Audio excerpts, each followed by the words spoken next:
தொழுகக்கூடியவர்களாக நம்ம இருப்போம். அடுத்தது 4வது சிறப்பு என்னண்டா, இரவெல்லாம் நின்று வணங்கிய நன்மை நம்மளுக்கு கிடைக்கும்.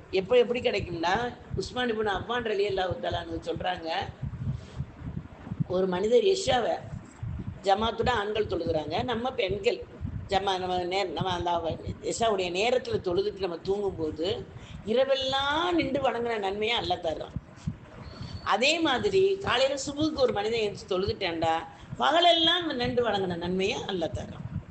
அப்போ நம்ம இப்படிப்பட்ட மகத்தான ஒரு பாக்கியம் உள்ள அந்த தொழுகையை இப்போ நம்ம என்ன செஞ்சிடறோம், வயசாய போனவங்க என்ன சொல்லிடுறோம், மாத்திரை போட்டேன், கால் வலிச்சிச்சு, எனக்கு அந்த உடம்பு வலிச்சிச்சு, அதனால நான் தூங்கிட்டேன். வயசு உள்ள பிள்ளைங்கள்லாம் என்ன சொல்லிடுறாங்க, சின்ன வயசு பிள்ளை தான், காலேஜுக்கு போயிட்டு வந்திருக்காங்க, ஸ்கூலுக்கு போயிட்டு வந்திருக்காங்க அப்படின்னு அந்த குட்டி பிள்ளைங்களை, இந்த திருமணம் முடித்த பிள்ளைங்கள்லாம் சின்னஞ்சிறுசுக அதில் இப்படி நடுத்தரவருக்கெல்லாம் அந்த பிள்ளைகளை வளர்க்குறதுல. அப்போ நம்ம எப்போ தான் நம்ம நேமமாக நம்ம தொழுகையை நம்ம தொழுக போகிறோம்.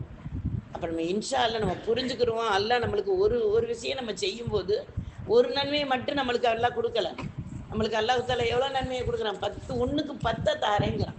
அப்போ தரக்கூடிய அந்த ரப்பல் ஆலமீனுக்கு நம்ம நன்றி செலுத்தி இன்ஷா அல்லா அந்த தொழுகை நம்ம வளமையாக தொழுகக்கூடியவர்களாக, ஒரு நாள் தொழுக மறுநாள் தொழுகாமல் விடாமல் வஜ்ருடைய சிறப்புகள் நம்ம தெரிஞ்சுக்கிட்டோம்டா அந்த வஜ்ருடைய வக்துக்கு எந்திரிக்கக்கூடியவர்களாக இருப்போங்கிறத இந்த இடத்துல பார்த்துக்கிறோம். அடுத்தது, வஜ்ரு தொழுகையை தொழுபவர்கள் அல்லாஹ்வின் பொறுப்பில் உள்ளவராகவும், அந்த மனிதரின் பொறுப்பு அதாவது அந்த தொழுதவர்கள் அல்லாஹ்வின் பொறுப்புக்கு ஆளாகிறாங்க. இந்த மனிதர் என்ன செய்வான், அல்லாஹ் தஆலா வெறுக்கவே மாட்டான். சுபுடைய தொழுதவர்களுக்கு அல்லாஹ்வின் வெறுப்பு கிடைக்காது. அல்லாஹ் நம்மளுடைய பொறுப்பையும் அவன் ஏற்றுக்கிறான். அவன் நம்ம மேலே முஹப்பத்தாக இருக்கக்கூடிய வாய்ப்பு அல்ஹம்துலில்லாஹ் நம்மளுக்கு அல்லாஹ் தஆலா தரான். அப்போ அந்த அடிப்படையில் நம்ம இன்ஷா அல்லாஹ் நம்ம புரிஞ்சுக்கிடுவோம். நரகில் போய் விழுகாமல் தடுக்கிறதுக்கு நம்மளுடைய சுபுடைய தொழுகை நம்மளுக்கு காரணமாக இருக்குது. ஏன்னா நம்ம கண்மணி நாயம் ரசூல் ஸல்லல்லாஹு அலைஹி வஸல்லம் மூலமாக அல்லாஹ் நம்மளுக்கு என்ன சொல்லி கொடுக்குறான், அதாவது காலையும் மாலையும் தஸ்பீஹ் செய்யுங்கள் நல்லா சொல்கிறான். ஏன் காலையும் மாலையும் நம்மளுக்கு சொல்லியிருக்கான் அப்படின்டா, காலை நேரத்தில் குளிர்ந்த நேரம், மாலை நேரமும் வெயிலெல்லாம் போயிட்டு நம்மளுக்கு குளிர்ந்த நேரம்.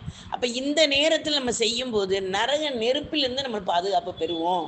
அப்படிங்கிறதுக்கு தான் தஸ்பீஹாத்துகளை நமக்கு ரசூல் ஸல்லல்லாஹு அலைஹி வஸல்லம் சொல்லி கொடுத்துருக்காங்க. இன்ஷா அல்லாஹ் அல்லாஹ் நாடினால் அடுத்த வாரம் நான் தஸ்பீஹில் என்னென்ன ஓதலாம், சுபுடைய நேரம் என்ன ஓதலாங்கிறத நம்ம இன்ஷா அல்லாஹ் அடுத்த வாரம் பார்ப்போம். அப்போ